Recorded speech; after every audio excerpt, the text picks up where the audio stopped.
एकतत्वम academy of performing arts प्रस्तुत Shri एकतत्वम divine याच्या भाग 12वा घेऊन मी प्रज्ञा कुलकर्णी आपल्यासमोर आहे. गेल्या भागात आहे ना मी सांगितलेलं होतं की चैत्री पाडव्यापासून रामाचं नवरात्र सुरू होतं आणि रामनवमीला रामाचा जन्म आहे. तर असा विचार आला की रामजन्मासंदर्भातच आपण थोडं काहीतरी गोष्टी सांगाव्या. तर आज आपण रामजन्म कसा झाला, काय झाला ह्याच्याबद्दल थोडीशी गोष्ट सांगते मी आपल्याला. आपल्याला माहिती का हो की रामाला एक बहीण होती बरं का. राजा दशरथ आणि कौसल्या राणीला शांता नावाची एक मुलगी झाली. म्हणजे त्यांचं पहिलं अपत्य ही शांता नावाची मुलगी होती. काय झालं की अंग देशाचा राजा, त्याची राणी म्हणजे वर्षिणी.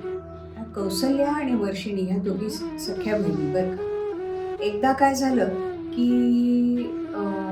अंग देशाचा राजा आणि त्याची राणी वर्षिणी हे एकदा राजा दशरथ आणि कौसल्याला भेटायला अयोध्या नगरीत आले. छान त्यांचं सगळं गप्पा गोष्टी चाललेल्या होत्या. पण कौसल्याला लक्षात आलं की वर्षिणी काहीतरी नाराज दिसते. बहीणच कौसल्या, त्यामुळे तिला तिच्या मनातली घालमेल उमगत होती. कौसल्याने विचारलं की काय झालं तुला. तर वर्षिणी म्हणाली की अगं इतकी वर्ष झाली पण मला संतान नाही आणि त्याचं आम्हाला दोघांना वाईट वाटते.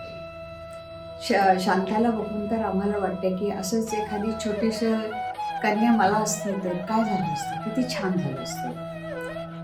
तर कौसल्या म्हणाली एवढंच नाही, मी दशरथ राजांशी बोलते, आणखीन ते काय म्हणतात ते बघू. कौसल्या दशरथ राजांशी बोलली तर राजा दशरथही तयार झाला आणि ते म्हणाले की आपण अंग देशाच्या राजाला आणि वर्षिणींना आपण ही मुलगी दत्तक, म्हणून ह्या शांताला त्यांनी दत्तक दिलं. शांताचं ती मावशीकडेच राहत असल्यामुळे मावशींनी आणि तिच्या पित्यानी म्हणजे अंग देशाच्या राजांनी तिचा खूप छान सांभाळ केला. योग्य वयात तिचं शृंग ऋषी नावाच्या एका ऋषींशी त्यांचं लग्न लावून गेलं. इकडे काय झालं की इथे परत 12 वर्ष निघून गेली तरी दशरथाला अपत्य नव्हतं. कौसल्याला नव्हतं, त्याची राणी सुमित्रा हिलाही नव्हतं, कैकेयीलाही नव्हतं. तर सगळेच जण चिंताक्रांत झाले होते की राजाला तर वारस पाहिजे पण आपल्याला अपत्य नाही. मन रमवायला म्हणून एकदा राजा शिकारीला वनात गेला आणि काय झालं होतं की तेवढ्यात एक श्रावण नावाचा ब्राह्मण त्याच्या आई वडिलांना घेऊन काशी यात्रेला निघालेला होता. श्रावणाच्या आई वडिलांना दिसत नव्हतं बरं का. तर त्यांनी कावडीत घातलं होतं आणि दोघांना घेऊन तो चालला होता. चाललेला असताना श्रावणाची आई म्हणाली, बाळा श्रावण, मला तहान लागली रे, जरा पाणी मिळालं तर आणतोस का. तर श्रावणाने बघितलं की थोडं पुढे गेल्यानंतर नदी आहे.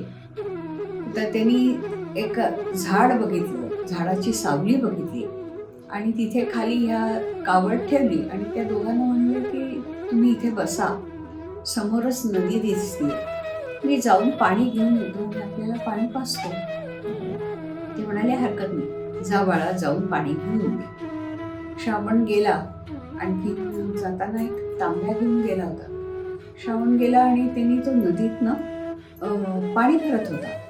तर आता तांब्यात पाणी भरताना थोडासा आवाज येतो ना, तसा आवाज आला. इकडे काय झालं की शिकारीसाठी राजा दशरथ एका झाडामध्ये लपलेला होता.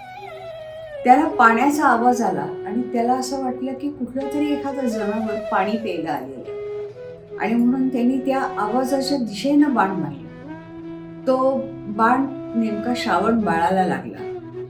दशरथाच्या लक्षात आलं की आपल्या हातून चूक झालेली आहे आणि अनर्थ घडलाय. तर तो धावत श्रावण बाळाच्या इथे गेला आणि त्याला म्हणाला की मला क्षमा करा, मी पाण्याचा आवाज ऐकला आणि मला वाटलं की कुठलं तरी श्वापद आहे आणि म्हणून मी बाण सोडला. मी आपल्याला बघितलेलं नव्हतं, माझ्या हातून खूप मोठा अपराध झालाय. तर श्रावण बाळ म्हणाला की हे होणार होतं, माझ्याही नशिबात हे होतं, हे होऊन गेले. फक्त एक काम करा की पलीकडे एक झाड आहे, त्या झाडाच्या इथे माझे वृद्ध आईवडील बसलेले आहेत. त्यांना खूप तहान लागलेली आहे आणि ना त्यांना दिसत नाही. तर तुम्ही माझी एक शेवटची इच्छा पूर्ण करा की त्यांना जाऊन पाणी पाजा. असं म्हणून श्रावणाने आपला प्राण सोडला. दशरथ तो तांब्या घेऊन श्रावण बाळाच्या आई वडिलांच्या इथे आला. आई प्रेमानं म्हणाली, बाळा आलास का? पण आज तुझा नेहमीसारखा असा उत्साही पावलं दिसत नाही. काय झालं? काय काहीतरी वेगळं वाटतंय. तू श्रावणच आहेस ना? तेव्हा दशरथाने आधी त्यांना पाणी पाजलं बरं का. आणखीन तरी आई वडील म्हणत होते की नाही, काहीतरी वेगळं वाटतंय, तू नक्की कोण आहेस ते सांग. मग दशरथाने त्यांची माफी मागितली, क्षमा मागितली आणि म्हणाला की काय झालं, माझ्या हातून अनर्थ घडलाय. मी शिकारीसाठी आलो होतो, मी राजा दशरथ आहे, मी शिकारीसाठी आलो होतो आणि पाण्याचा आवाज झाल्यानंतर मला वाटलं की हरिण वगैरे एखादं कुठंतरी श्वापद असेल आणि म्हणून मी बाण सोडला. आणखीन नेमका तो श्रावण बाळाला लागला आणि माझ्या हातून त्याचा मृत्यू झाला. हे बघितल्यानंतर दोघा आई वडिलांनी खूप मोठा टाहू फोडला आणि ते म्हणाले की आता आम्ही जगणार कसं? आमचा करता तरणा बाण मुलगा असा गेलेला आहे अचानक. आता आम्ही जगून तरी काय करणार? पण ते दोघं जण इतके चिडले होते की ते म्हणाले की तुला आम्ही शाप देतो की जसं आम्ही पुत्रवियोगाने आम्ही प्राण सोडलाय, आता सोडतोय, तसा तू सुद्धा पुत्रवियोगानेच तुझा प्राण सोडशील. असं म्हणून ते दोघंही गतप्राण झाले. त्या तिघांवरही दशरथाने दाह संस्कार केले आणि तो परत अयोध्येला आला. तो शांतपणे आपल्या महालात जाऊन बसला, ना कोणाशी बोले ना काही करेना. कौसल्या जाऊन आली, सुमित्रा जाऊन आली, कैकेयी जाऊन आली. दशरथ काही तिथून हलायला तयार नव्हता, कारण त्याच्या डोळ्यासमोर सारखं तेवढंच दृश्य येत होतं की मी बाण मारला आणि माझ्यामुळे 3 नाहक निष्पाप लोकांचे नाहक प्राण गेलेले आहेत. तर शेवटी कौसल्यानी वसिष्ठांना निरोप पाठवला की काहीतरी झालंय आणि महाराज त्यांच्या महालातून बाहेर यायला तयार. तर वसिष्ठ म्हणाले की ठीक आहे, मी बघतो काय आहे ते. वसिष्ठ ऋषी हे दशरथ राजाच्या इथे आले, त्याच्या महाली आले. आणखीन त्यांनी विचारलं, महाराज काय झालंय, मला एकदा नीट सांगाल का? तर त्यांनी जो घडलेला हा वृत्तांत सगळा सांगितला. वसिष्ठ ऋषी म्हणाले की महाराज जे झालंय ना ते खूप वाईटच झालेलं आहे. पण कधी कधी काय होतं ना की वाईटातून एक काहीतरी चांगलं निर्माण होतं. तर त्या वृद्ध आईबाबांनी, श्रावण बाळाच्या आईबाबांनी तुम्हाला जाता एक शाप दिलेला आहे की जसं आम्ही पुत्रवियोगाने आमचा तडफडून आम्हाला मरण प्राप्त होते, तसंच तुलाही पुत्रवियोगानेच मरण प्राप्त होईल. ह्याचा अर्थ महाराज लक्षात येतोय का की ह्याचा अर्थ आपल्याला पुत्र संतान हे होणार आहे. तर राजाला जरा थोडं बरं वाटलं की चला झालंय, हे वाईट झालंय, पण त्याच्यातून एक चांगली तरी आशा निर्माण झालेली आहे की आपल्याला पुत्रयोग आहे, आपल्याला संतती होणार आहे. वसिष्ठ ऋषींना ते म्हणाले, मग आता आपण काय करूया? वसिष्ठ ऋषी म्हणाले की आपण आहे ना पुत्रकामेष्ठी यज्ञ करूया. त्याच्यासाठी एक काम करतो, मी शृंग ऋषींना बोलवतो, कारण तेच पुत्रकामेष्ठी यज्ञ करू शकतात. त्यामुळे त्यांना बोलवतो. तर त्यांच्या हाताने आपण पुत्रकामेष्ठी हा यज्ञ करूया. तर आता तुमच्या लक्षात आलं का हो, हे शृंग ऋषी म्हणजेच शांता, म्हणजेच दशरथाची मोठी मुलगी, तिचे यजमान. तर त्यांच्या हातून हा पुत्रकामेष्ठी हा यज्ञ झाला. हा यज्ञ झाल्यानंतर यज्ञ देव होते ते अतिशय तृप्त झाले.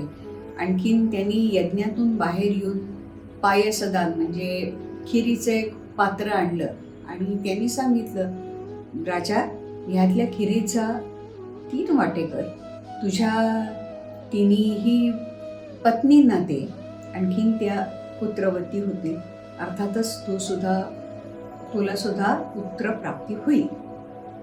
आता हे खिरायचं त्यांनी तिघींना वाटणी झाल्यानंतर पुढे काय झालं त्याची सुद्धा एक कथा आहे बरं का, ती नंतर मी सांगेन. आता हे खीर खाल्ल्यानंतर त्या तिघींनाही दिवस राहिले. आणखीन आपल्याला माहितीच आहे की रामनवमीच्या दिवशी श्रीरामांचा जन्म झाला. श्रीराम, लक्ष्मण, भरत आणि शत्रुघ्न असे राजा दशरथाला 4 पुत्र झाले. आपल्याला ही कथा कशी वाटली ह्याच्याबद्दल निश्चित कॉमेंट बॉक्समध्ये लिहा बरं का. आवडले तर लाईक करा, शेअर करा आणि सबस्क्राईब करा. रामो राज्यमणी सदा विजयते, रामं रमेशं भजे, रामेणाभियता निशाचरचमू, रामाय तस्मै नमः. रामान्नास्ति परायणं परतरं, रामस्य दास्योऽस्म्यहं.